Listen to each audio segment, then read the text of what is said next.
Welcome into the Landon Tangwall Show. Oregon versus Indiana in the college football playoff semifinals. And you guys already know the drill. We are about to give you a breakdown, position group by position group, and tell you the battles, give you everything you need to know about this one.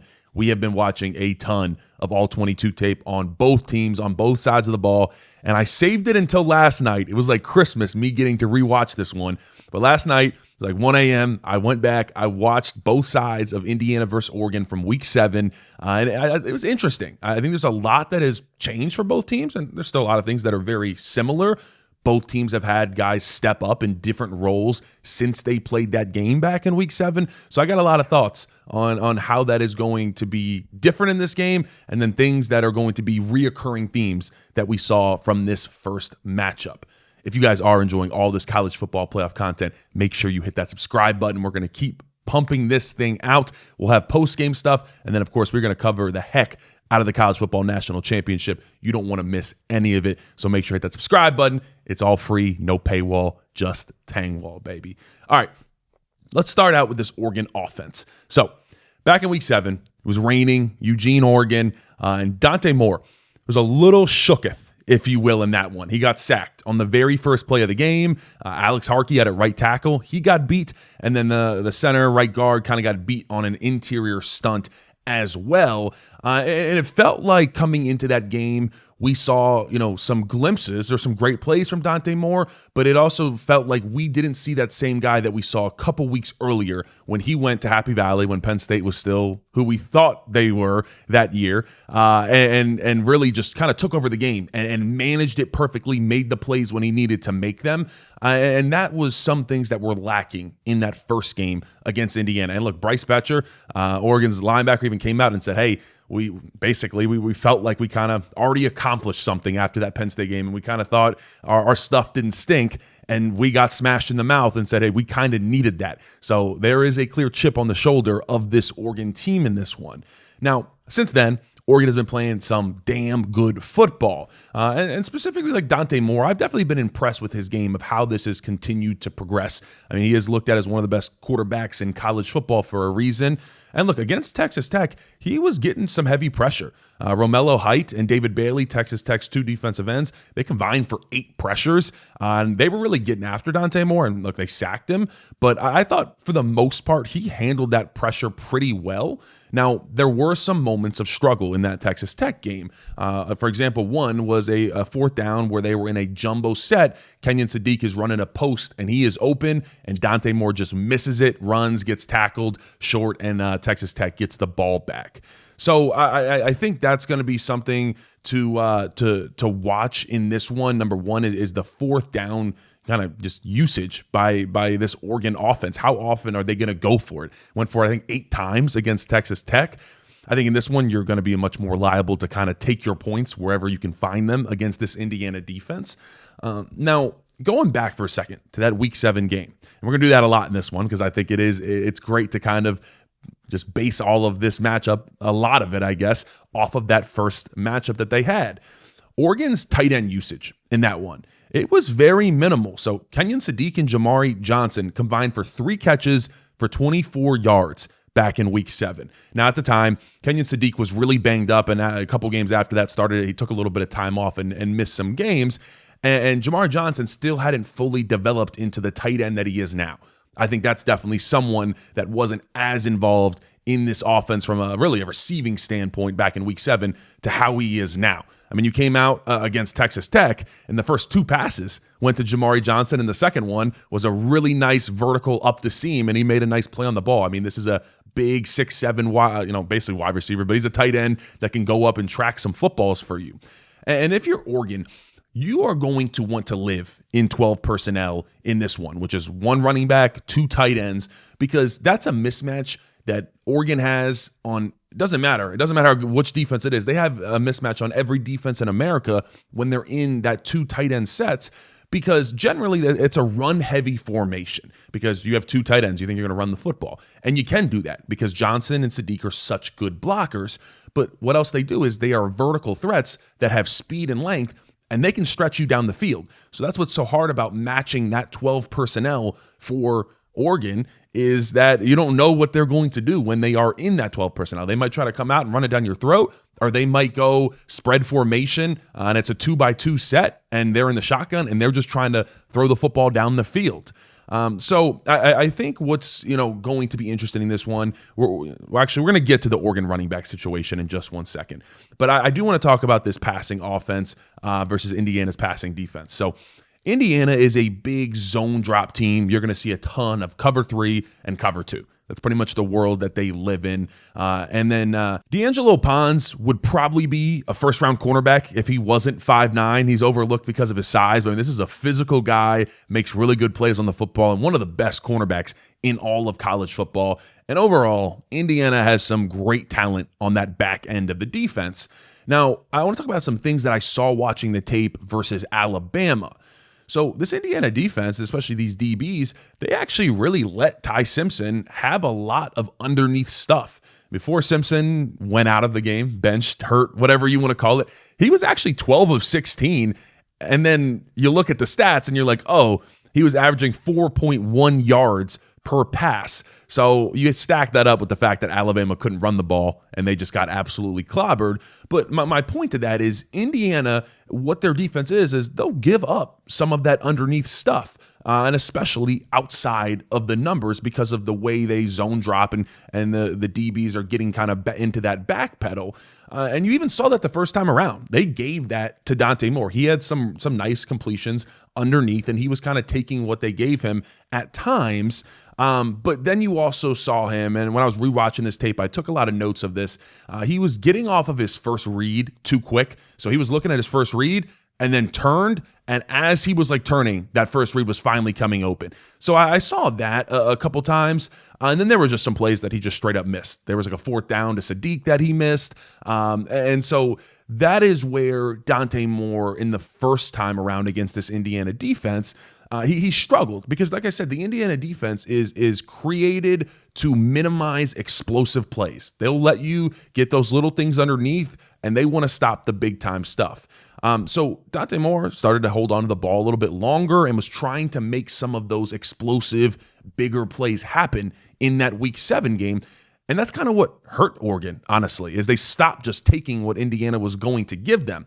So Dante Moore's average time to throw was 2.85 seconds in that Week 7 game. That is his second longest time to throw of any game in this year for him. So he was really holding on to the football.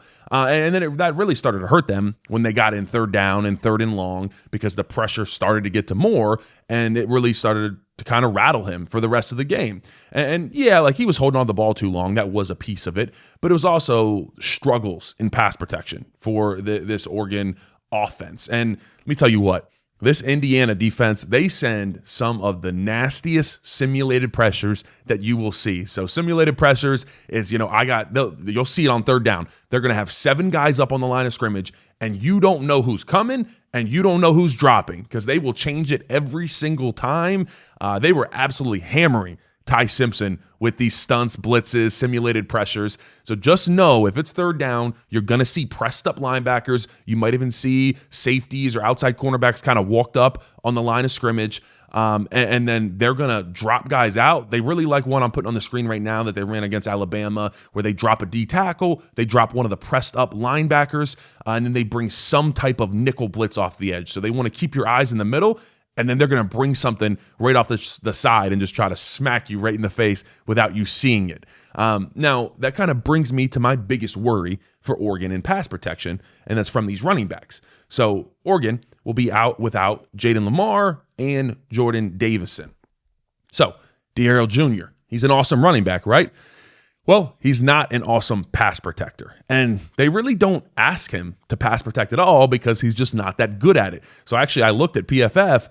He only has 1 pass block rep the entire season. They just don't ask him to do it. Everybody else Davison was doing it. Whittington was doing a lot of it. And so I think you look at this, and if it's 3rd down, you're going to have Noah Whittington probably in there to be the pass protecting running back. Now, he's been doing pretty well recently, but that first time around against Indiana, he did allow a sack and he allowed a pressure when he was in pass protection. And those running backs as a whole, they really struggled against those Indiana pressures that they were sending. So I think that's absolutely a matchup to watch, is when Indiana, especially on second and third and long, when they send their linebackers, Elijah Hardy, Isaiah Jones, Aiden Fisher, when they are coming, can you get the ball out quick, number one, if you're Dante Moore? And if it is something where it's 3rd and 9 and you are going to have to hold on the ball for about 2.5 seconds at least, how can this pass pro unit hold up for Oregon?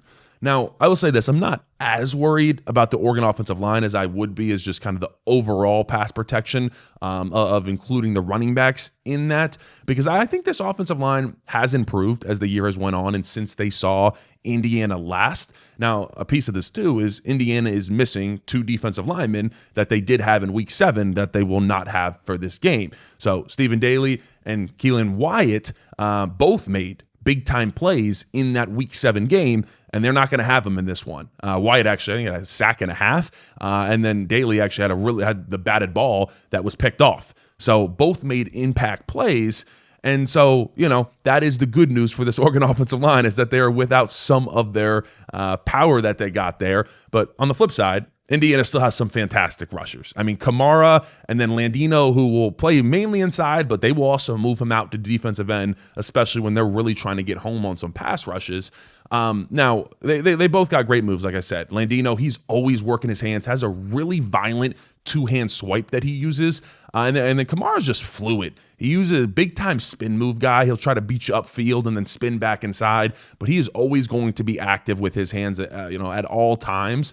Now, like I said, kind of the good news for this Oregon offensive line, as much as they are very good pass rushers, they are not Romello Height or David Bailey, who you just saw from Texas Tech, who I think is probably the second best edge tandem next to the Miami defensive line in all of college football. So it's going to be a little bit easier because let me tell you what, those Texas Tech defensive ends, they were taking it to Isaiah World at left tackle and Alex Harkey at right tackle. It was a long day for them, and they didn't get as much help as honestly they probably should have gave those tackles. But it's not as dynamic of a pass rush as Indiana. It's just a little bit more of Indiana is just so sound. They are just elite at their blitz game. And like I said, they are going to have really, really good hands, great technique, and they're going to force you to also match that with good technique. So you better be ready for that. Now, continue to talk about the passing game. I am interested to see who's going to step up for Oregon at wide receiver. You look at the first time around, and DeCorian Moore, speedster, who kind of got banged up earlier in the year, and then Jeremiah McClellan, Malik Benson. Those are 2 guys that have really stepped up as the season has went on for Oregon. But there was no one in this wide receiver core that really gave these Indiana DBs like true issues the first time around. And I think that's what you need. You need someone that's going to step up in this one and be that dynamic wide receiver threat that can go get you anywhere from 5 to 6 catches and make a couple big plays throughout this game.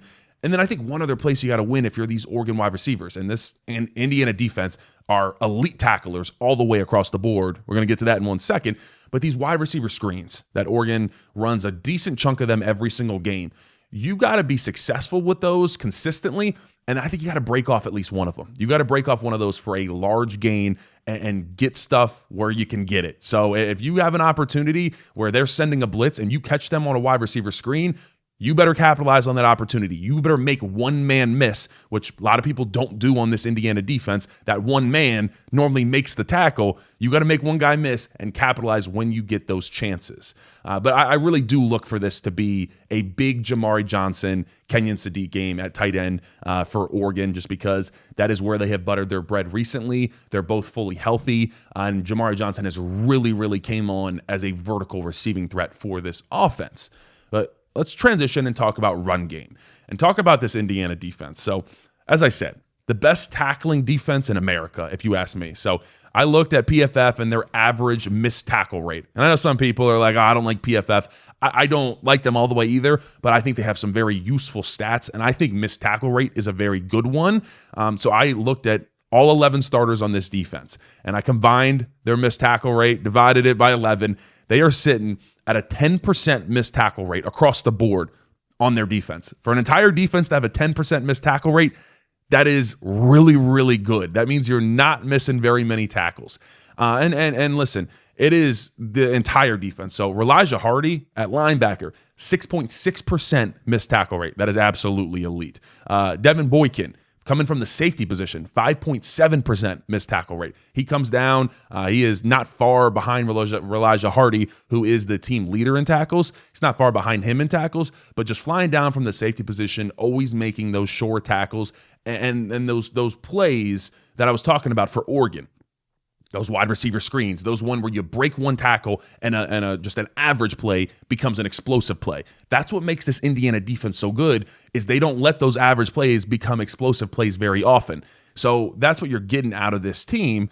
And then I watch Aiden Fisher at linebacker, just completely controlling this defense for Indiana. And I watch it on the All-22 tape, and like pre-snap, pointing stuff out. He's yelling at guys, watch him. He's going to go here. This is happening. You can tell he's a student of the game. He has this defense whipped into shape. And he is just, you can tell how much tape he watches, because he like sees stuff and he's like, oh, this is what they're doing. And he's telling people next to him.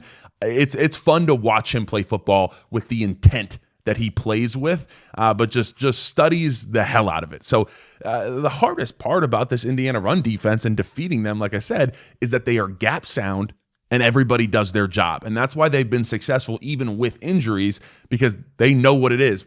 Haynes, their defensive coordinator, it is a well-oiled machine over there. But coming away from that Week 7 matchup, and as we got further and further away from it, and as we see, here we are again for round 2, I think one of the narratives that was kind of established was that Indiana just kind of destroyed them up front on both sides of the football. And I don't think that's all the way true at all, because when I rewatched it, I was kind of like, hold on. I was like, this Oregon offensive line, like they were moving this Indiana defensive line off the football. They had some really, really nice rushes. So, what I saw was, people pointing to the fact that Oregon had, I think it was 81 rushing yards on 30 rushes. And, obviously sack yardage is included in that, and they got Dante Moore down 5 different times. So that's going to make it look a lot worse. But Oregon's biggest issue from running against Indiana in Week 7 was that they stopped running the football. So if you look at it, the 3 running backs that got the most carries for Oregon here, they went 7.4 yards per carry, 5.7 yards per carry, and 5.4 yards per carry. So the 3 running backs that are getting the most carries were all over 5 yards per carry. So you look at that, and those 3 guys combined, they only got 16 total carries. So my biggest issue was like, why did you get away from running the football? And so that is what I think Will Stein and everybody kind of got wrong in that one. It was like, oh, we're just going to keep putting this game on Dante Moore's shoulder. So, make plays for us. Go be Superman. Well, that was actually the mistake. It was like, hey, continue to run the football. You're chugging away for 5 yards per carry on these guys, and you're going to stop? That doesn't make any sense to me at all. So I think Indiana, they need to be ready for this, because if I'm Oregon, I'm coming into this one saying I'm going to run the ball 35, 40 times. That would be my game plan. And then, let Dante Moore, I would say similarly to that Penn State game that he played early in the year, where he managed the game, made routine plays, and then every once in a while, it's like every second or third drive, he came out with the Superman play when it was needed. Don't make him be Superman all game long. Rely on this rushing attack and just go at them. And if your offensive line is moving them off the line of scrimmage, don't stop running the football. So I think they're going to be able to run the football better than most people expect, just because this Indiana front 7 has been locked down in the run game. But that was my biggest takeaway. That was one of like the 2 biggest takeaways from my entire just rewatching experience last night, was like, hey, Oregon actually ran the football damn well. They just stopped doing it. So get back into that one. Now, they don't have the same backfield that they had back in Week 7. So, D'Ahill Jr. and Whittington, I think they can handle a mixture of 35 carries together there. You just actually have to give them the carries. Now, something I did note in the run game, that Indiana did give some problems to this Oregon offensive line the first time around when they did get them in the run game. And I saw them struggle with this too against Texas Tech, was some of these interior D-line stunts. So you're going to see these nose tackle and D-tackle stunts where one of them picks and the other one loops around. And they did that a bunch against Alabama, and it took it to that Alabama offensive line, which has not been good all year.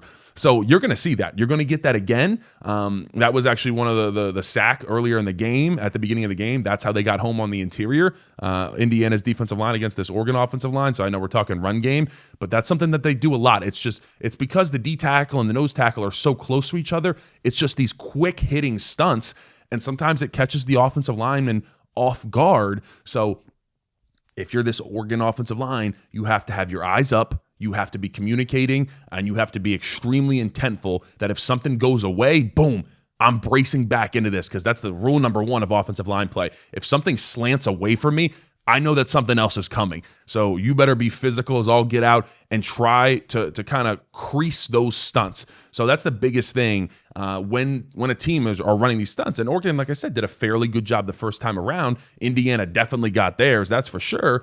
But Oregon was able to crease some of those stunts and pick up some of those loops and blitzes that Indiana was bringing. You got to be able to do that, because if they do penetrate and they shut down your run game and you do have to rely just on the passing attack, that's where it starts to become a long day for that Oregon offense. And I think run game is where Oregon has to win this game on Friday evening. All right, let's talk Indiana offense versus Oregon defense. Mendoza, the Heisman winner, you know him, you love him, you love the post-game speeches that this guy gives. Their offense is so simple. I watched them against Alabama run inside zone, outside zone, and just quick passes on the outside. They hit one shot over the top to Charlie Becker. But it was so simple, yet it's so well run that it's just so hard to stop. They do the tiny things right, and that's what makes this offense just so surgical. So, looking at this the last time around, Indiana's wide receivers, Elijah Surratt, Omar Cooper Jr., they went for 15 receptions for 179 yards against these Oregon DBs. So, I mean, they were fighting. They made some really good plays.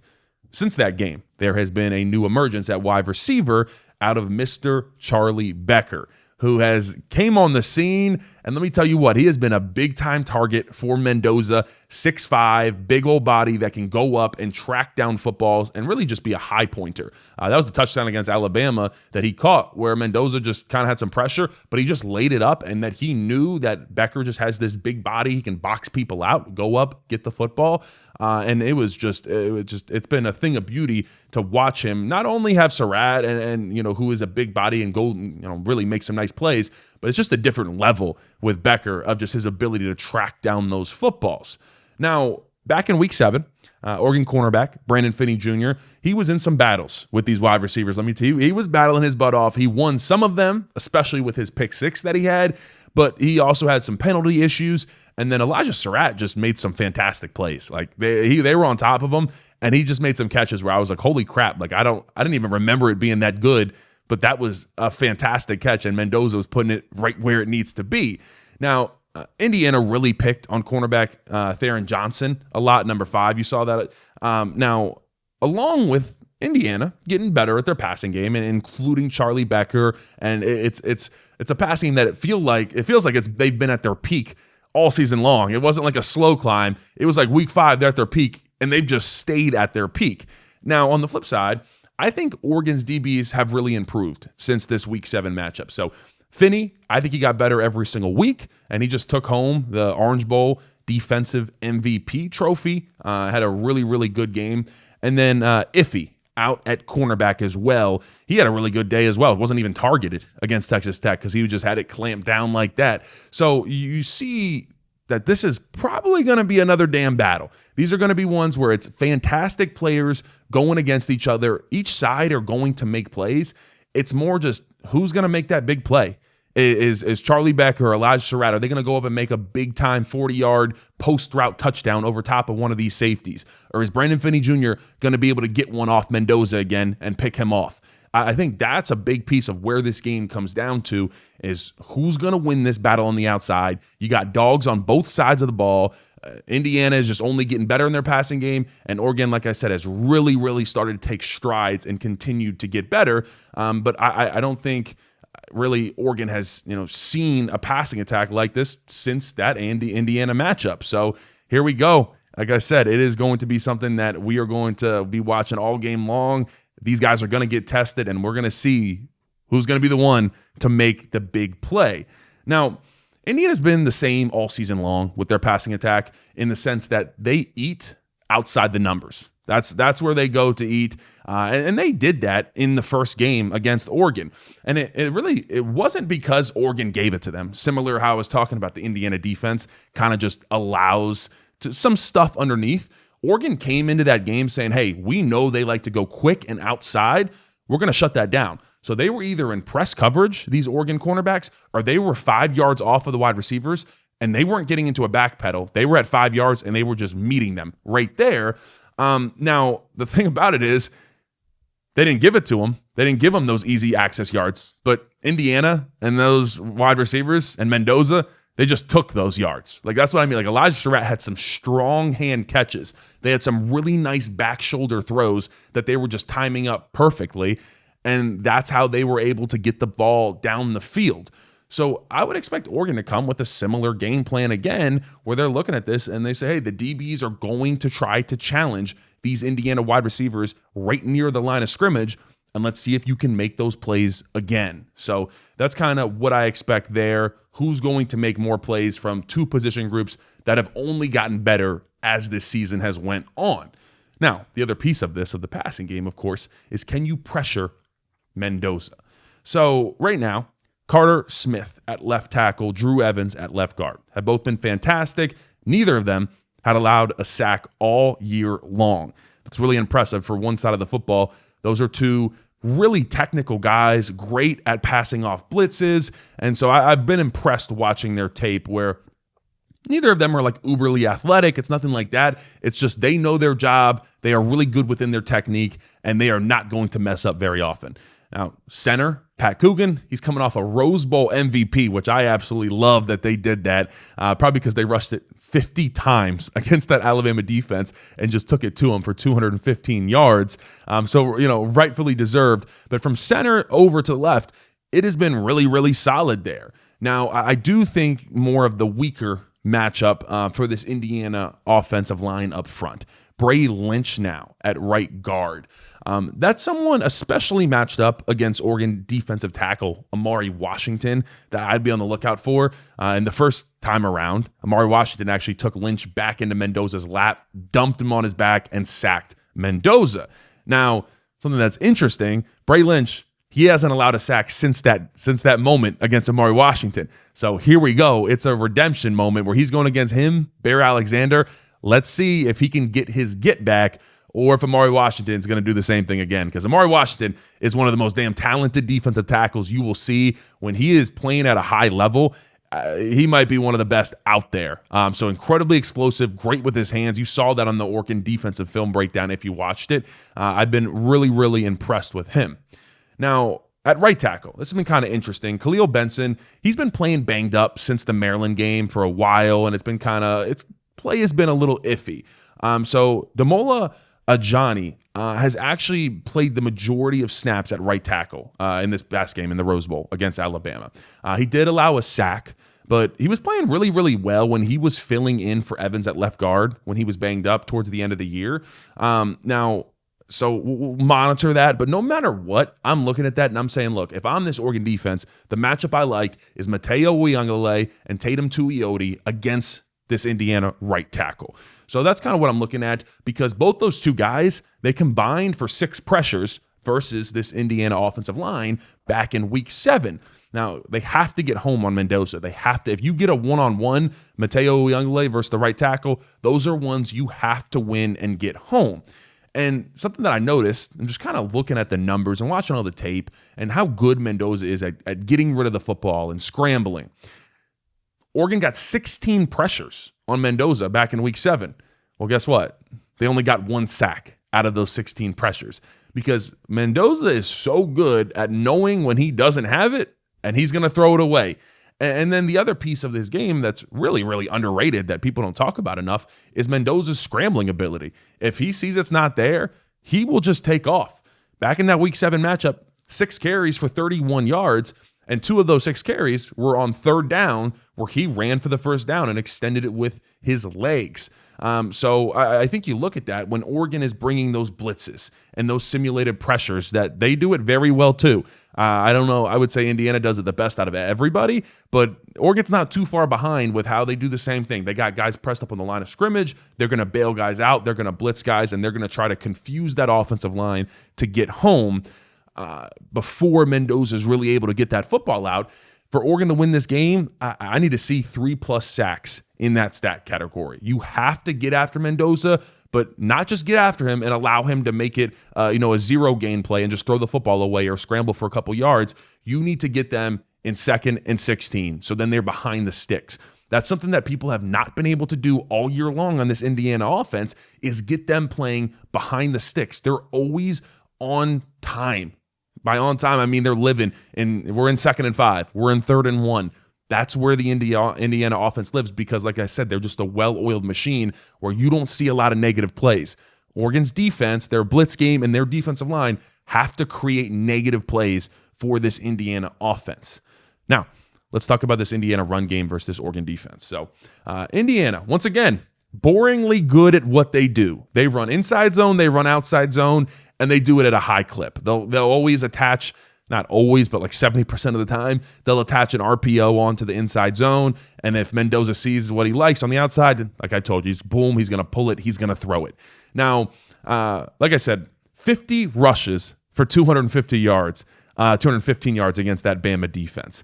Now, that's a great job. Bama defense has struggled up front a little bit.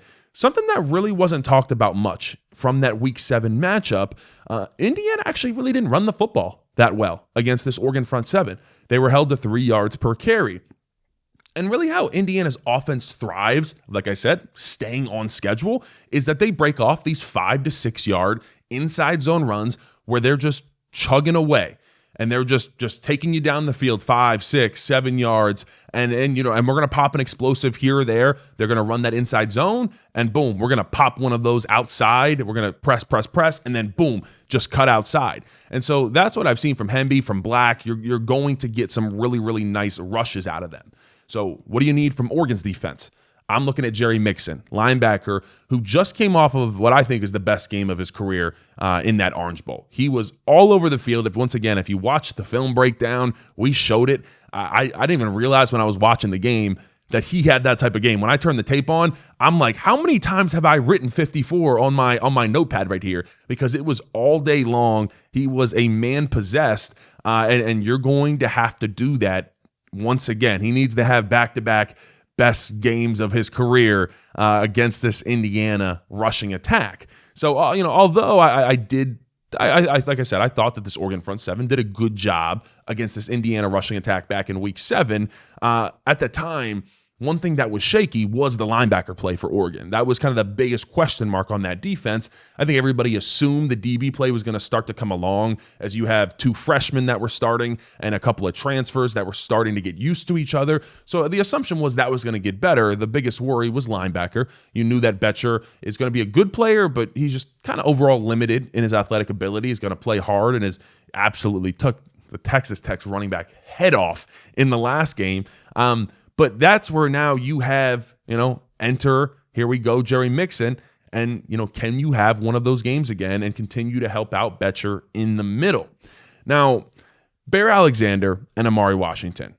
This is 2 guys that are going to have a big day on this defense. And something same thing I talked about earlier with this Indiana offensive line, especially on the right side. Can you control the line of scrimmage? Can these guys, these 2, can they put 2 hands in and control, and if they're getting a double team, can you hold your gap and make sure that you're allowing your safeties and your linebackers to come in and shoot gaps? That Dylan Thineman, when he's playing that third safety role where he's just a little bit behind the linebackers, and it's hard because when Thineman's in that role, generally he's not accounted for in the run scheme. So can these guys up front hold it down enough where the back end guys can shoot down in and make some tackles for the defense? And like I said, hold this Indiana offense to minimal gains or negative plays, and that's what you're going to need out of them.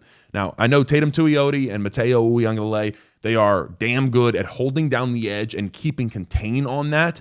And like I said, you got to be careful. You got to make sure you don't take the bait of these inside runs, because so often you're going to see Black and Hemby, they're going to press, and then boom, cut outside. So it's going to be uber important that you are essentially kind of compressing these tackles in if you're Mateo and you're Tatum.